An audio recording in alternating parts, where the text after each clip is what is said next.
The Tao that can be trodden is not the enduring and unchanging Tao. The name that can be named is not the enduring and unchanging name. Conceived of as having no name, it is the originator of heaven and earth. Conceived of as having a name, it is the mother of all things.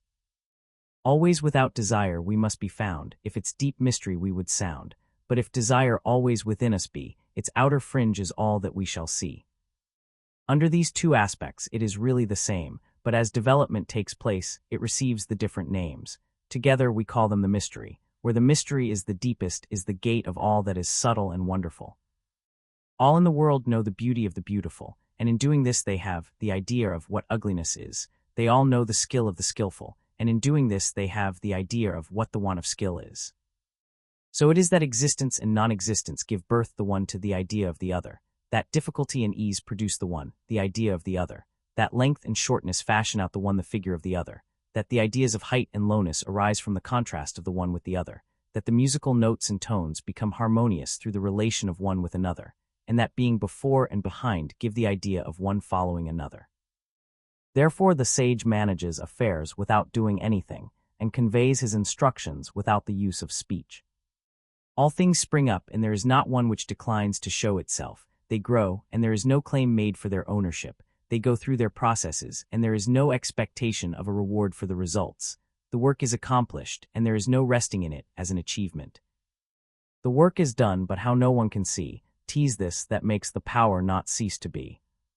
Not to value and employ men of superior ability is the way to keep the people from rivalry among themselves. Not to prize articles which are difficult to procure is the way to keep them from becoming thieves. Not to show them what is likely to excite their desires is the way to keep their minds from disorder. Therefore the sage in the exercise of his government empties their minds, fills their bellies, weakens their wills, and strengthens their bones. He constantly tries to keep them without knowledge and without desire, and where there are those who have knowledge, to keep them from presuming to act on it. When there is this abstinence from action, good order is universal. The Tao is like the emptiness of a vessel, and in our employment of it we must be on our guard against all fullness. How deep and unfathomable it is, as if it were the honored ancestor of all things. We should blunt our sharp points and unravel the complications of things. We should attemper our brightness and bring ourselves into agreement with the obscurity of others. How pure and still the Tao is, as if it would ever so continue. I do not know whose son it is. It might appear to have been before God. Heaven and earth do not act from the impulse of any wish to be benevolent. They deal with all things as the dogs of grass are dealt with. The sages do not act from any wish to be benevolent. They deal with the people as the dogs of grass are dealt with. May not the space between heaven and earth be compared to a bellows? 'Tis emptied, yet it loses not its power. 'Tis moved again, and sends forth air the more. Much speech to swift exhaustion lead we see. Your inner being guard and keep it free. The valley spirit dies not, I the same. The female mystery thus do we name. Its gate, from which at first they issued forth, is called the root from which grew heaven and earth. Long and unbroken does its power remain, used gently, and without the touch of pain. Heaven is long enduring, and earth continues long. The reason why heaven and earth are able to endure and continue thus long is because they do not live of, or for, themselves. This is how they are able to continue and endure.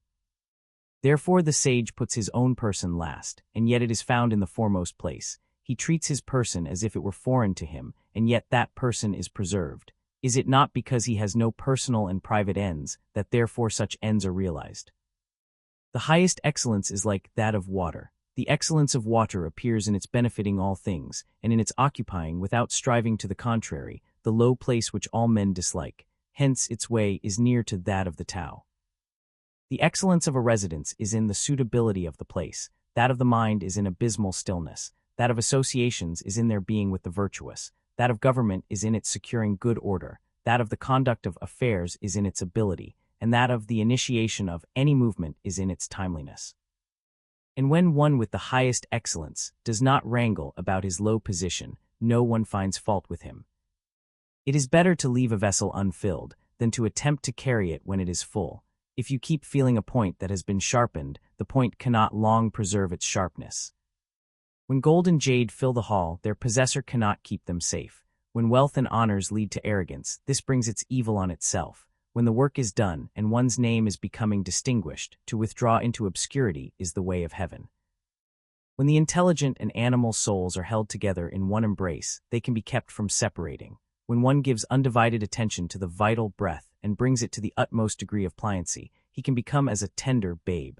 When he has cleansed away the most mysterious sights of his imagination, he can become without a flaw. In loving the people and ruling the state, cannot he proceed without any purpose of action? In the opening and shutting of his gates of heaven, cannot he do so as a female bird? While his intelligence reaches in every direction, cannot he appear to be without knowledge? The Tao produces all things and nourishes them. It produces them and does not claim them as its own. It does all and yet does not boast of it. It presides over all and yet does not control them. This is what is called the mysterious quality of the Tao. The 30 spokes unite in the one nave, but it is on the empty space for the axle that the use of the wheel depends. Clay is fashioned into vessels, but it is on their empty hollowness that their use depends. The door and windows are cut out from the walls to form an apartment, but it is on the empty space within that its use depends. Therefore, what has a positive existence serves for profitable adaptation, and what has not that for actual usefulness. Colors 5 hues from th, eyes their sight will take, music's 5 notes the ears as deaf can make, the flavors 5 deprive the mouth of taste, the chariot course and the wild hunting waste make mad the mind, and objects rare and strange sought for, men's conduct will to evil change. Therefore the sage seeks to satisfy the craving of the belly, and not the insatiable longing of the eyes. He puts from him the latter, and prefers to seek the former. Favor and disgrace would seem equally to be feared, honor and great calamity to be regarded as personal conditions of the same kind. What is meant by speaking thus of favor and disgrace? Disgrace is being in a low position after the enjoyment of favor. The getting that favor leads to the apprehension of losing it, and the losing it leads to the fear of still greater calamity. This is what is meant by saying that favor and disgrace would seem equally to be feared. And what is meant by saying that honor and great calamity are to be similarly regarded as personal conditions? What makes me liable to great calamity is my having the body, which I call myself. If I had not the body, what great calamity could come to me? Therefore he who would administer the kingdom, honoring it as he honors his own person, may be employed to govern it, and he who would administer it with the love which he bears to his own person may be entrusted with it. We look at it and we do not see it, and we name it the equable. We listen to it and we do not hear it, and we name it the inaudible. We try to grasp it and do not get hold of it, and we name it the subtle. With these 3 qualities, it cannot be made the subject of description, and hence we blend them together and obtain the one. Its upper part is not bright, and its lower part is not obscure. Ceaseless in its action, it yet cannot be named, and then it again returns and becomes nothing.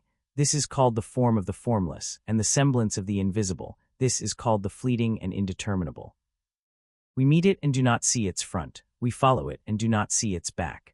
When we can lay hold of the Tao of old to direct the things of the present day, and are able to know it as it was of old in the beginning, this is called unwinding, the clue of Tao. The skillful masters of the Tao in old times, with a subtle and exquisite penetration, comprehended its mysteries, and were deep also, so as to elude men's knowledge.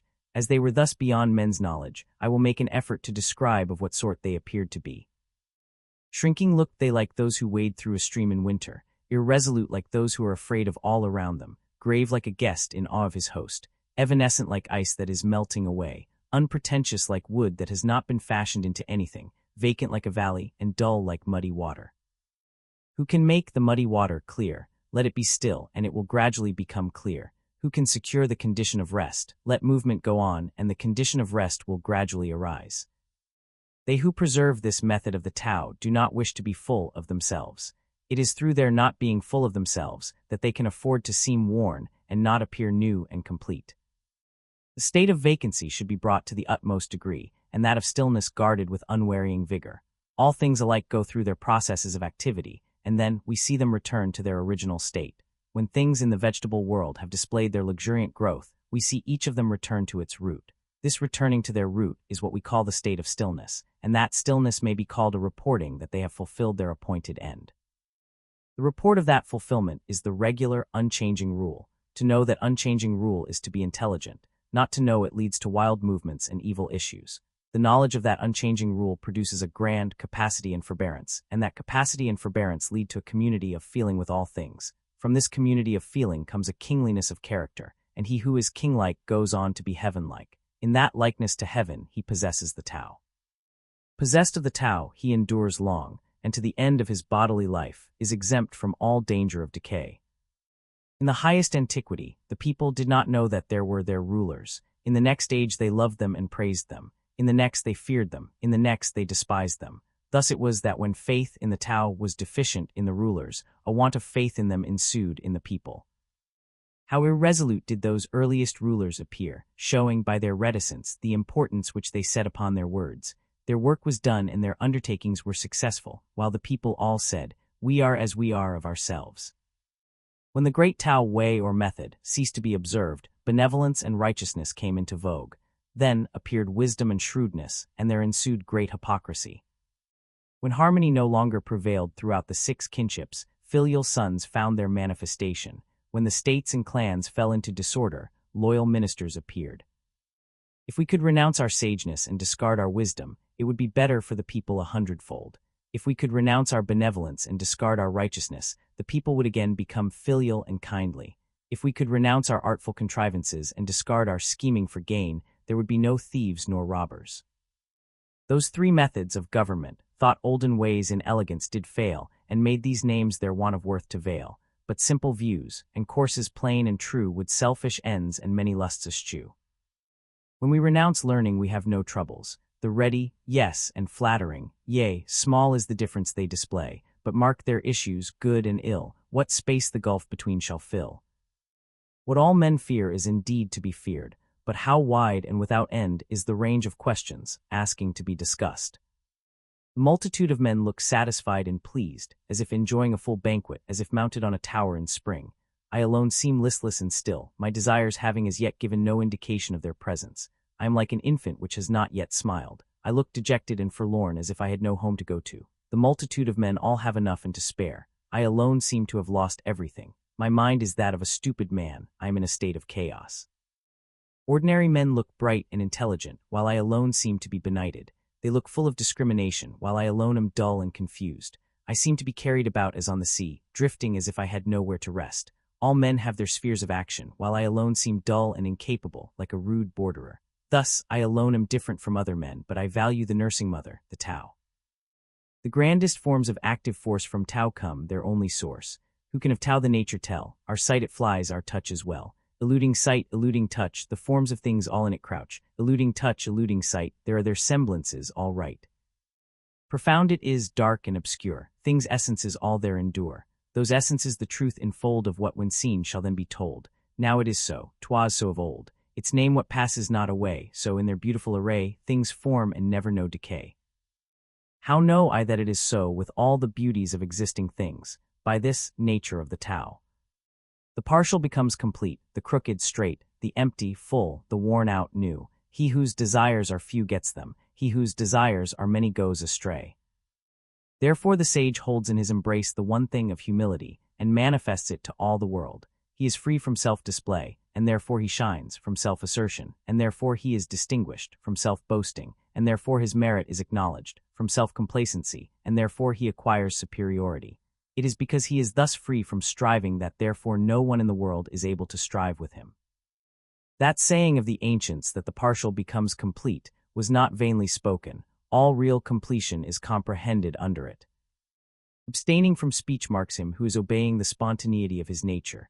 A violent wind does not last for a whole morning. A sudden rain does not last for the whole day. To whom is it that these 2 things are owing? To heaven and earth. If heaven and earth cannot make such spasmodic actings last long, how much less can man? Therefore when one is making the Tao his business, those who are also pursuing it, agree with him in it, and those who are making the manifestation of its course, their object agree with him in that, while even those who are failing in both these things agree with him where they fail. Hence those with whom he agrees as to the Tao have the happiness of attaining to it, those with whom he agrees as to its manifestation have the happiness of attaining to it, and those with whom he agrees in their failure have also the happiness of attaining to the Tao. But when there is not faith sufficient on his part, a want of faith in him ensues on the part of the others.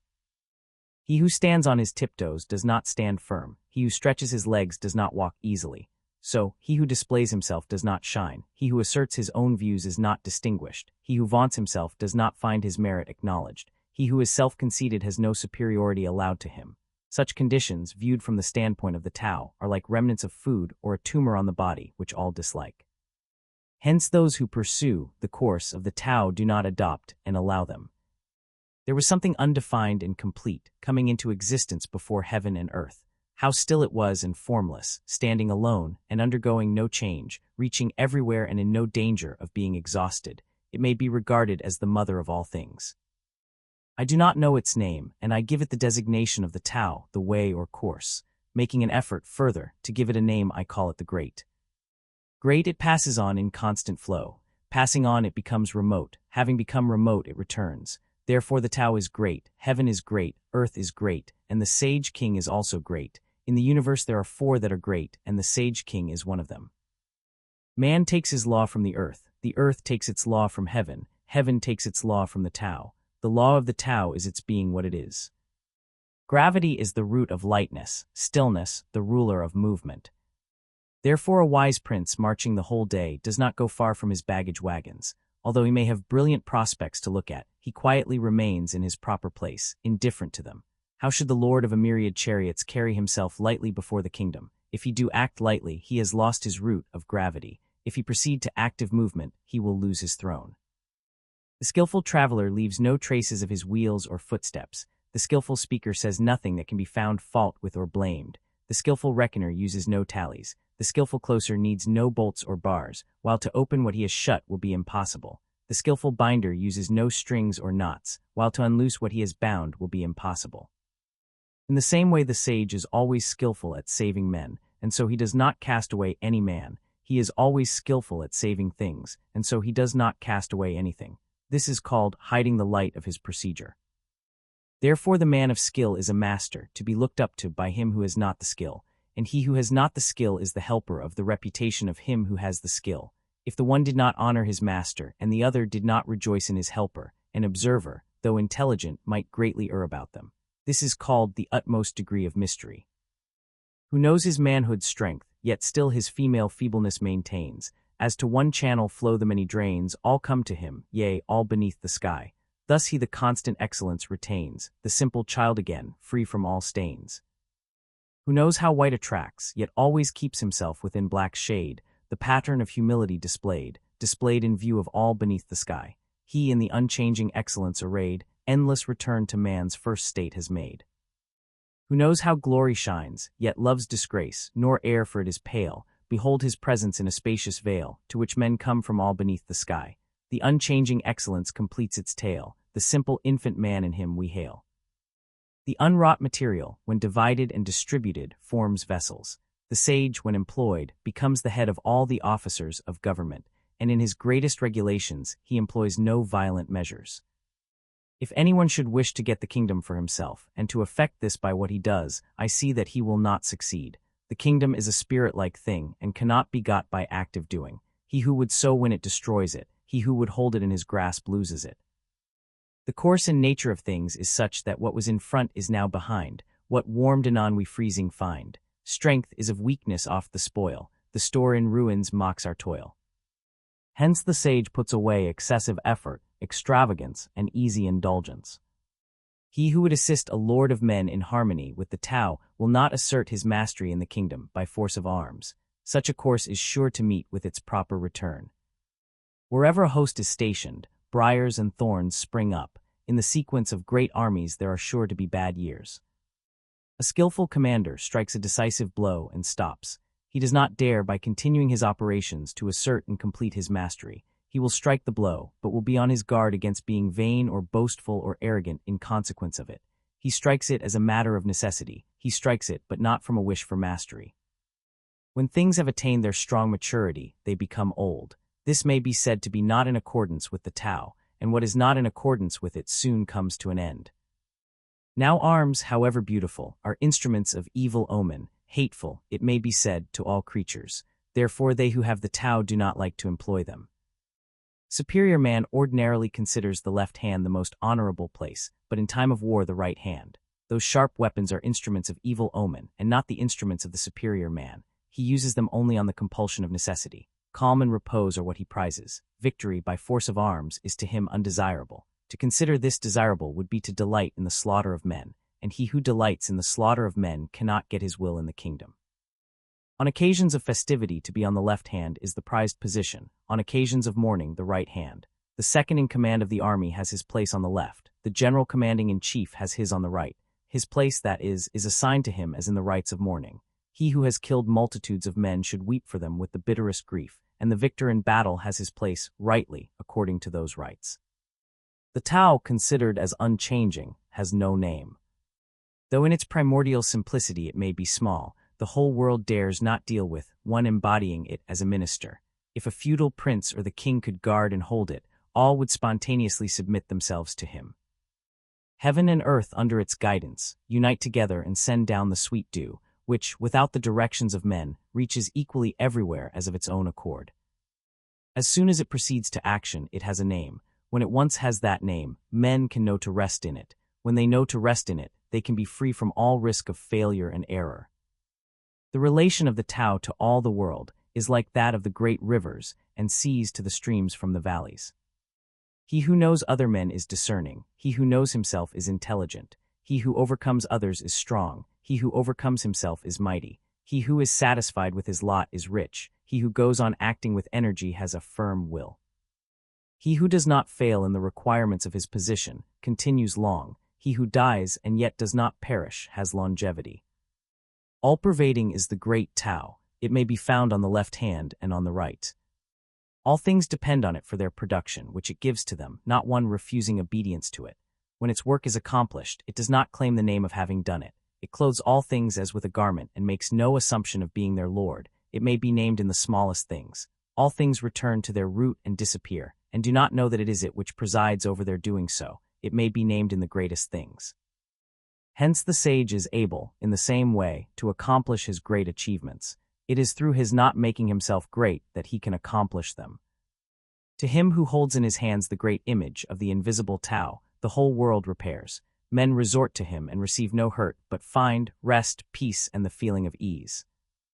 Music and dainties will make the passing guest stop for a time, but though the Tao as it comes from the mouth seems insipid and has no flavor, though it seems not worth being looked at or listened to, the use of it is inexhaustible. When one is about to take an inspiration, he is sure to make a previous expiration. When he is going to weaken another, he will first strengthen him. When he is going to overthrow another, he will first have raised him up. When he is going to despoil another, he will first have made gifts to him. This is called hiding the light of his procedure. The soft overcomes the hard, and the weak the strong. Fishes should not be taken from the deep. Instruments for the profit of a state should not be shown to the people. The Tao in its regular course does nothing for the sake of doing it, and so there is nothing which it does not do.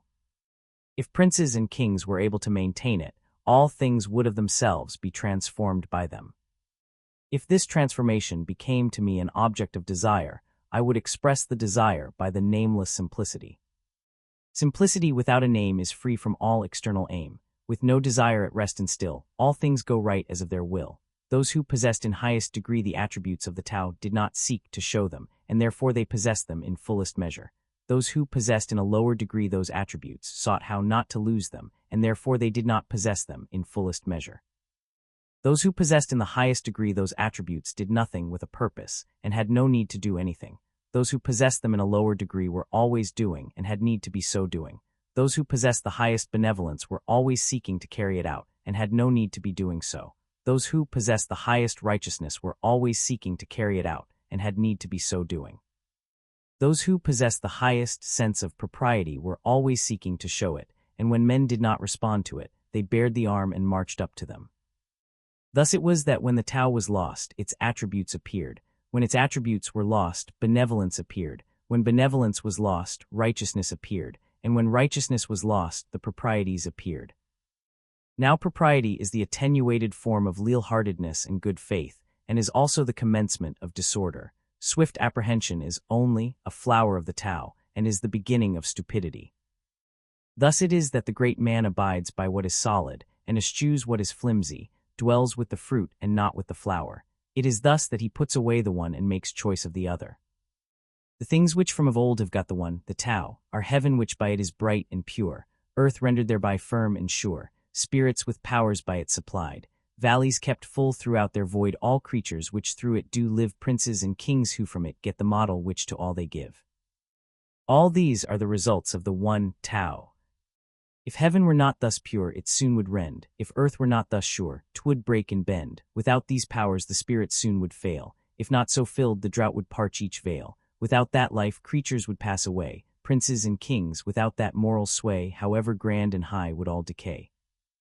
Thus it is that dignity finds its firm root in its previous meanness, and what is lofty finds its stability in the lowness from which it rises. Hence princes and kings call themselves orphans, men of small virtue, and as carriages without a nave. Is not this an acknowledgment that in their considering themselves mean they see the foundation of their dignity? So it is that in the enumeration of the different parts of a carriage, we do not come on what makes it answer the ends of a carriage. They do not wish to show themselves elegant-looking as jade, but prefer to be coarse-looking as an ordinary stone. The movement of the Tao by contraries proceeds, and weakness marks the course of Tao's mighty deeds. All things under heaven sprang from it as existing and named. That existence sprang from it as non-existent and not named. Scholars of the highest class, when they hear about the Tao, earnestly carry it into practice. Scholars of the middle class, when they have heard about it, seem now to keep it and now to lose it. Scholars of the lowest class, when they have heard about it, laugh greatly at it. If it were not thus laughed at, it would not be fit to be the Tao. Therefore the sentence makers have thus expressed themselves. The Tao, when brightest seen, seems light to lack. Who progress in it makes, seems drawing back. Its even way is like a rugged track. Its highest virtue from the vale doth rise. Its greatest beauty seems to offend the eyes, and he is most whose lot the least supplies. Its firmest virtue seems but poor and low. Its solid truth seems change to undergo. Its largest square doth yet no corner show a vessel great. It is the slowest made. Loud is its sound, but never word it said. A semblance great, the shadow of a shade. The Tao is hidden and has no name, but it is the Tao which is skillful at imparting to all things what they need, and making them complete. The Tao produced one, one produced two, two produced three, three produced all things. All things leave behind them the obscurity out of which they have come, and go forward to embrace the brightness into which they have emerged, while they are harmonized by the breath of vacancy. What men dislike is to be orphans, to have little virtue, to be as carriages without naves, and yet these are the designations which kings and princes use for themselves. So it is that some things are increased by being diminished, and others are diminished by being increased. What other men thus teach I also teach. The violent and strong do not die their natural death. I will make this the basis of my teaching. The softest thing in the world dashes against and overcomes the hardest. That which has no substantial existence enters where there is no crevice. I know hereby what advantage belongs to doing nothing with a purpose. There are few in the world who attain to the teaching without words, and the advantage arising from non-action. Or fame or life, which do you hold more dear? Or life or wealth, to which would you adhere? Keep life and lose those other things, keep them and lose your life, which brings sorrow and pain more near. Thus we may see, who cleaves to fame rejects what is more great, who loves large stores gives up the richer state. Who is content needs fear no shame, who knows to stop incurs no blame, from danger free long live shall he. Who thinks his great achievements poor shall find his vigor long endure. Of greatest fullness, deemed a void, exhaustion ne'er shall stem the tide. Do thou what straight still crooked deem, thy greatest art still stupid seem, and eloquence a stammering scream. Constant action overcomes cold, being still overcomes heat. Purity and stillness give the correct law to all under heaven. When the Tao prevails in the world, they send back their swift horses to draw the dung carts. When the Tao is disregarded in the world, the war horses breed in the border lands. There is no guilt greater than to sanction ambition, no calamity greater than to be discontented with one's lot, no fault greater than the wish to be getting. Therefore the sufficiency of contentment is an enduring and unchanging sufficiency. Without going outside his door, one understands all that takes place under the sky. Without looking out from his window, one sees the Tao of heaven. The farther that one goes out from himself, the less he knows. Therefore the sages got their knowledge without traveling, gave their right names to things without seeing them, and accomplished their ends without any purpose of doing so. He who devotes himself to learning seeks from day to day to increase his knowledge. He who devotes himself to the Tao seeks from day to diminish his doing. He diminishes it and again diminishes it, till he arrives at doing nothing on purpose. Having arrived at this point of non-action, there is nothing which he does not do. He who gets as his own all under heaven does so by giving himself no trouble with that end. If one take trouble with that end, he is not equal to getting as his own all under heaven. The sage has no invariable mind of his own. He makes the mind of the people his mind. To those who are good to me, I am good, and to those who are not good to me, I am also good, and thus all get to be good. To those who are sincere with me, I am sincere, and to those who are not sincere with me, I am also sincere, and thus all get to be sincere. The sage has in the world an appearance of indecision, and keeps his mind in a state of indifference to all. The people all keep their eyes and ears directed to him, and he deals with them all as his children. Men come forth and live, they enter again and die. Of every 10, 3 are ministers of life to themselves, and 3 are ministers of death. There are also 3 in every 10 whose aim is to live, but whose movements tend to the land or place of death. And for what reason? Because of their excessive endeavors to perpetuate life. But I have heard that he who is skillful in managing the life entrusted to him for a time travels on the land without having to shun rhinoceros or tiger, and enters a host without having to avoid buff coat or sharp weapon. The rhinoceros finds no place in him into which to thrust its horn, nor the tiger a place in which to fix its claws, nor the weapon a place to admit its point. And for what reason? Because there is in him no place of death. All things are produced by the Tao, and nourished by its outflowing operation. They receive their forms according to the nature of each, and are completed according to the circumstances of their condition. Therefore all things without exception honor the Tao, and exalt its outflowing operation. This honoring of the Tao and exalting of its operation is not the result of any ordination, but always a spontaneous tribute. Thus it is that the Tao produces all things, nourishes them, brings them to their full growth, nurses them, completes them, matures them, maintains them, and overspreads them. It produces them and makes no claim to the possession of them. It carries them through their processes and does not vaunt its ability in doing so. It brings them to maturity and exercises no control over them. This is called its mysterious operation. The Tao, which originated all under the sky, is to be considered as the mother of them all. When the mother is found, we know what her children should be. When one knows that he is his mother's child, and proceeds to guard the qualities of the mother that belong to him, to the end of his life he will be free from all peril. Let him keep his mouth closed, and shut up the portals of his nostrils, and all his life he will be exempt from laborious exertion. Let him keep his mouth open, and spend his breath in the promotion of his affairs, and all his life there will be no safety for him. The perception of what is small is the secret of clear-sightedness. The guarding of what is soft and tender is the secret of strength. Who uses well his light, reverting to its source so bright, will from his body ward all blight, and hides the unchanging from men's sight. If I were suddenly to become known, and put into a position to conduct a government according to the great Tao, what I should be most afraid of would be a boastful display.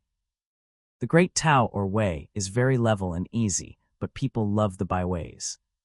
Their courtyards and buildings shall be well kept, but their fields shall be ill cultivated, and their granaries very empty.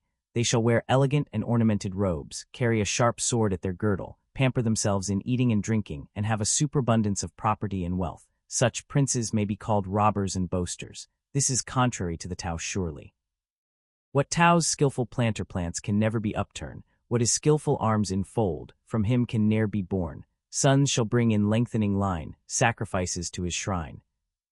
Tao when nursed within oneself, his vigor will make true, and where the family it rules what riches will accrue. The neighborhood where it prevails in thriving will abound, and when 'tis seen throughout the state, good fortune will be found. Employ it the kingdom o'er, and men thrive all around. In this way the effect will be seen in the person, by the observation of different cases, in the family, in the neighborhood, in the state, and in the kingdom. How do I know that this effect is sure to hold thus all under the sky? By this method of observation. He who has in himself abundantly the attributes of the Tao is like an infant. Poisonous insects will not sting him, fierce beasts will not seize him, birds of prey will not strike him. The infant's bones are weak and its sinews soft, but yet its grasp is firm. It knows not yet the union of male and female, and yet its virile member may be excited, showing the perfection of its physical essence. All day long it will cry without its throat becoming hoarse, showing the harmony in its constitution. To him by whom this harmony is known, the secret of the unchanging Tao is shown, and in the knowledge wisdom finds its throne. All life-increasing arts to evil turn, where the mind makes the vital breath to burn, false is the strength, and o'er it we should mourn. When things have become strong, they then become old, which may be said to be contrary to the Tao. Whatever is contrary to the Tao soon ends. He who knows the Tao does not care to speak about it. He who is ever ready to speak about it does not know it. He who knows it will keep his mouth shut and close the portals of his nostrils. He will blunt his sharp points and unravel the complications of things. He will attempt his brightness and bring himself into agreement with the obscurity of others. This is called the mysterious agreement. Such an one cannot be treated familiarly or distantly. He is beyond all consideration of profit or injury, of nobility or meanness. He is the noblest man under heaven. A state may be ruled by measures of correction. Weapons of war may be used with crafty dexterity, but the kingdom is made one's own only by freedom from action and purpose. How do I know that it is so? By these facts. In the kingdom, the multiplication of prohibitive enactments increases the poverty of the people. The more implements to add to their profit that the people have, the greater disorder is there in the state and clan. The more acts of crafty dexterity that men possess, the more do strange contrivances appear. The more display there is of legislation, the more thieves and robbers there are. Therefore a sage has said, I will do nothing of purpose, and the people will be transformed of themselves. I will be fond of keeping still, and the people will of themselves become correct. I will take no trouble about it, and the people will of themselves become rich. I will manifest no ambition, and the people will of themselves attain to the primitive simplicity. The government that seems the most unwise, oft goodness to the people best supplies. That which is meddling, touching everything, will work but ill and disappointment bring. Misery, happiness is to be found by its side. Happiness, misery lurks beneath it. Who knows what either will come to in the end? Shall we then dispense with correction? The method of correction shall by a turn become distortion, and the good in it shall by a turn become evil. The delusion of the people on this point has indeed subsisted for a long time. Therefore the sage is like a square which cuts no one with its angles, like a corner which injures no one with its sharpness. He is straightforward, but allows himself no license. He is bright, but does not dazzle. For regulating the human in our constitution, and rendering the proper service to the heavenly, there is nothing like moderation. It is only by this moderation that there is effected an early return to man's normal state. That early return is what I call the repeated accumulation of the attributes of the Tao. With that repeated accumulation of those attributes, there comes the subjugation of every obstacle to such return. Of this subjugation we know not what shall be the limit, and when one knows not what the limit shall be, he may be the ruler of a state. He who possesses the mother of the state may continue long. His case is like that of the plant, of which we say that its roots are deep and its flower stalks firm. This is the way to secure that its enduring life shall long be seen. Governing a great state is like cooking small fish. Let the kingdom be governed according to the Tao, and the manes of the departed will not manifest their spiritual energy. It is not that those manes have not that spiritual energy, but it will not be employed to hurt men. It is not that it could not hurt men, but neither does the ruling sage hurt them. When these two do not injuriously affect each other, their good influences converge in the virtue of the Tao. What makes a great state is its being, like a low-lying, down-flowing stream. It becomes the center to which tend all the small states under heaven. To illustrate from the case of all females, the female always overcomes the male by her stillness. Stillness may be considered a sort of abasement. Thus it is that a great state, by condescending to small states, gains them for itself, and that small states, by abasing themselves to a great state, win it over to them. In the one case the abasement leads to gaining adherents, in the other case to procuring favor. The great state only wishes to unite men together and nourish them. A small state only wishes to be received by, and to serve, the other. Each gets what it desires, but the great state must learn to abase itself. Tao has of all things the most honored place. No treasures give good men so rich a grace, bad men it guards, and doth their ill efface. Its admirable words can purchase honor, its admirable deeds can raise their performer above others. Even men who are not good are not abandoned by it. Therefore when the sovereign occupies his place as the Son of Heaven, and he has appointed his 3 ducal ministers, though a prince were to send in a round symbol of rank large enough to fill both the hands, and that as the precursor of the team of horses in the courtyard, such an offering would not be equal to a lesson of this Tao, which one might present on his knees. Why was it that the ancients prized this Tao so much? Was it not because it could be got by seeking for it, and the guilty could escape from the stain of their guilt by it? This is the reason why all under heaven consider it the most valuable thing. It is the way of the Tao to act without thinking of acting, to conduct affairs without feeling the trouble of them, to taste without discerning any flavor, to consider what is small as great and a few as many, and to recompense injury with kindness. The master of it anticipates things that are difficult while they are easy, and does things that would become great while they are small. All difficult things in the world are sure to arise from a previous state in which they were easy, and all great things from one in which they were small. Therefore the sage, while he never does what is great, is able on that account to accomplish the greatest things. He who lightly promises is sure to keep but little faith. He who is continually thinking things easy is sure to find them difficult. Therefore the sage sees difficulty even in what seems easy, and so never has any difficulties. That which is at rest is easily kept hold of. Before a thing has given indications of its presence, it is easy to take measures against it.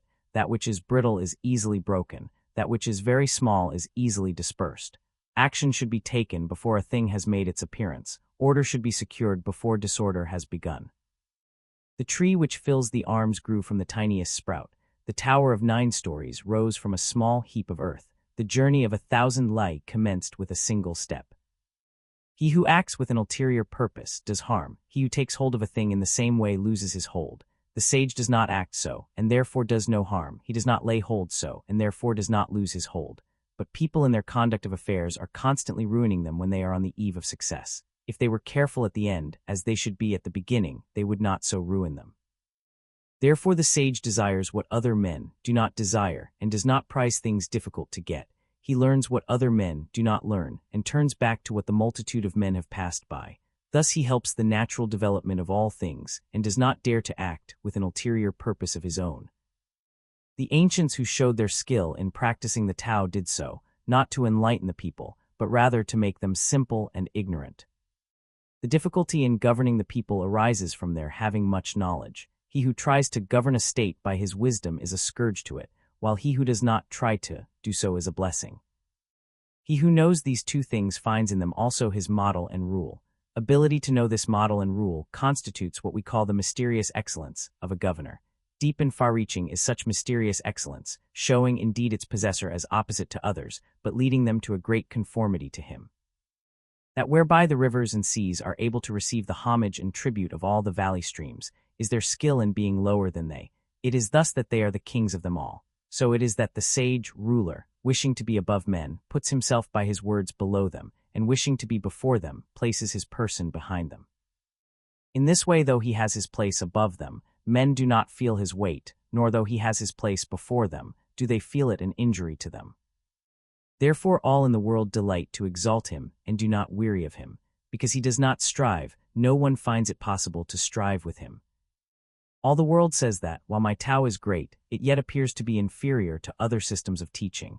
Now it is just its greatness that makes it seem to be inferior. If it were like any other system, for long would its smallness have been known. But I have 3 precious things which I prize and hold fast. The first is gentleness, the second is economy, and the third is shrinking from taking precedence of others. With that gentleness I can be bold, with that economy I can be liberal, shrinking from taking precedence of others, I can become a vessel of the highest honor. Nowadays they give up gentleness and are all for being bold, economy, and are all for being liberal, the hindmost place, and seek only to be foremost, of all which the end is death. Gentleness is sure to be victorious even in battle, and firmly to maintain its ground. Heaven will save its possessor, by his very gentleness protecting him. He who in Tao's wars has skill assumes no martial port. He who fights with most goodwill to rage makes no resort. He who vanquishes yet still keeps from his foes apart. He whose hests men most fulfill, yet humbly plies his art. Thus we say he ne'er contends, and therein is his might. Thus we say, men's wills he bends, that they with him unite. Thus we say, like heaven's his ends, no sage of old more bright.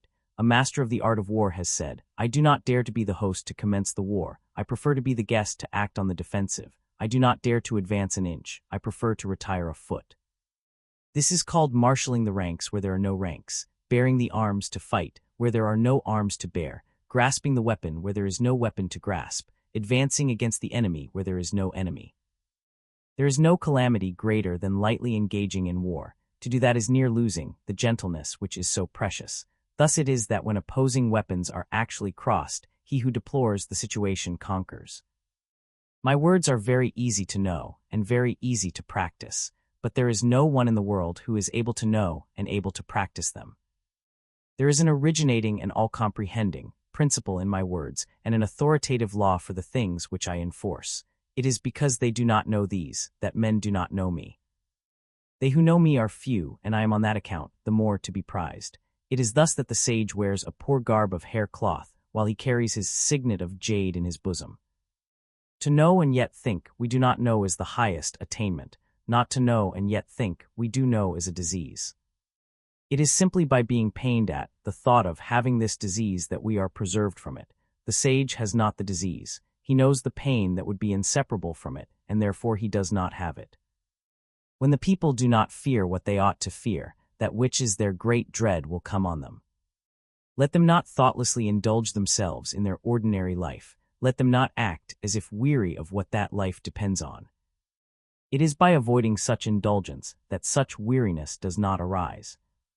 Therefore the sage knows these things of himself, but does not parade his knowledge, loves but does not appear to set a value on himself, and thus he puts the latter alternative away and makes choice of the former. He whose boldness appears in his daring to do wrong, in defiance of the laws, is put to death. He whose boldness appears in his not daring to do so, lives on. Of these two cases the one appears to be advantageous, and the other to be injurious. But when heaven's anger smites a man, who the cause shall truly scan? On this account the sage feels a difficulty as to what to do in the former case.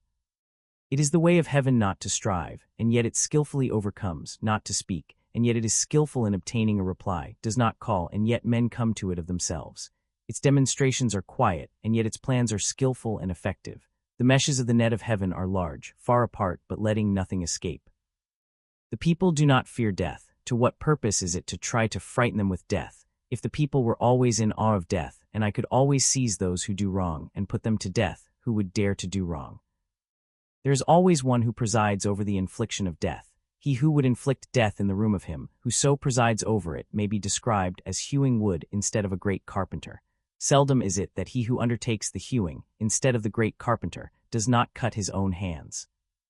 The people suffer from famine because of the multitude of taxes consumed by their superiors. It is through this that they suffer famine. The people are difficult to govern because of the excessive agency of their superiors in governing them. It is through this that they are difficult to govern. The people make light of dying because of the greatness of their labors in seeking for the means of living. It is this which makes them think light of dying. Thus it is that to leave the subject of living altogether out of view is better than to set a high value on it. Man at his birth is supple and weak, at his death firm and strong. So it is with all things. Trees and plants in their early growth are soft and brittle, at their death dry and withered. Thus it is that firmness and strength are the concomitants of death, softness and weakness the concomitants of life. Hence he who relies on the strength of his forces does not conquer, and a tree which is strong will fill the outstretched arms, and thereby invites the feller. Therefore the place of what is firm and strong is below, and that of what is soft and weak is above. May not the way or Tao of heaven be compared to the method of bending a bow? The part of the bow which was high is brought low, and what was low is raised up. So heaven diminishes where there is superabundance, and supplements where there is deficiency. It is the way of heaven to diminish superabundance, and to supplement deficiency. It is not so with the way of man. He takes away from those who have not enough to add to his own superabundance. Who can take his own superabundance, and therewith serve all under heaven? Only he who is in possession of the Tao. Therefore the ruling sage acts without claiming the results as his. He achieves his merit and does not rest arrogantly in it. He does not wish to display his superiority. There is nothing in the world more soft and weak than water, and yet for attacking things that are firm and strong there is nothing that can take precedence of it, for there is nothing so effectual for which it can be changed. Everyone in the world knows that the soft overcomes the hard, and the weak the strong, but no one is able to carry it out in practice. Therefore a sage has said, he who accepts his state's reproach is hailed therefore its altar's lord. To him who bears men's direful woes they all the name of king accord. Words that are strictly true seem to be paradoxical. When a reconciliation is effected between two parties after a great animosity, there is sure to be a grudge remaining in the mind of the one who was wrong, and how can this be beneficial to the other? Therefore, to guard against this, the sage keeps the left-hand portion of the record of the engagement and does not insist on the speedy fulfillment of it by the other party. So, he who has the attributes of the Tao regards only the conditions of the engagement, while he who has not those attributes regards only the conditions favorable to himself. In the way of heaven, there is no partiality of love. It is always on the side of the good man. In a little state with a small population, I would so order it that, though there were individuals with the abilities of 10 or 100 men, there should be no employment of them. I would make the people, while looking on death as a grievous thing, yet not remove elsewhere to avoid it. Though they had boats and carriages, they should have no occasion to ride in them. Though they had buff coats and sharp weapons, they should have no occasion to don or use them. I would make the people return to the use of knotted cords instead of the written characters. They should think their coarse food sweet, their plain clothes beautiful, their poor dwellings places of rest, and their common simple ways sources of enjoyment. There should be a neighboring state within sight, and the voices of the fowls and dogs should be heard all the way from it to us, but I would make the people to old age, even to death, not have any intercourse with it. Sincere words are not fine, fine words are not sincere. Those who are skilled in the Tao do not dispute about it. The disputatious are not skilled in it. Those who know the Tao are not extensively learned. The extensively learned do not know it. The sage does not accumulate for himself. The more that he expends for others, the more does he possess of his own. The more that he gives to others, the more does he have himself. With all the sharpness of the way of heaven, it injures not. With all the doing in the way of the sage, he does not strive. You have reached the end of the document.